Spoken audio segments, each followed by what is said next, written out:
নমস্কার, জয় মা তারা, জয় মা কামাখ্যা। আজ আমি আলোচনা করব যে আপনাকে বিভিন্ন সময় আদালতের যে ঝামেলা, সেই ঝামেলার সঙ্গে বুঝতে হতে হচ্ছে এবং বিভিন্ন রকম রোগ ব্যাধির সঙ্গে বুঝতে হচ্ছে। কেন বুঝতে হচ্ছে, কি কারণে বুঝতে হচ্ছে? অনেকগুলো কারণের মধ্যে এই একটি কারণ। এই কারণটি কি, বা আপনার বাড়ির বাস্তুর কোথায় এই জিনিসটি থাকলে পড়ে বা এরকম হলে পড়ে আপনাকে আদালতের ঝামেলা পোহাতে হবে এবং রোগ ব্যাধির সঙ্গে আপনাকে বুঝতে হতে হবে কি কারণ থাকে।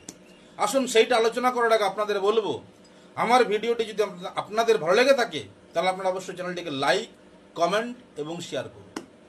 তো আসুন আলোচনা করছি যে আপনার বাড়ির বায়ুকোণটা যদি আপনার বাড়ির ঈশান কোণের চাইতে নিচু হয়, আপনার বাড়ির বায়ুকোণটা যদি ঈশান কোণের চাইতে নিচু হয়, তাহলে কিন্তু আপনার বাড়িতে আদালতি ঝামেলা এবং রোগের সঙ্গে আপনাকে কিন্তু বুঝতে হবে। কি বললাম?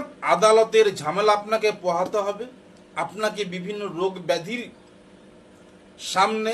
সামনাসামনি হতে হবে।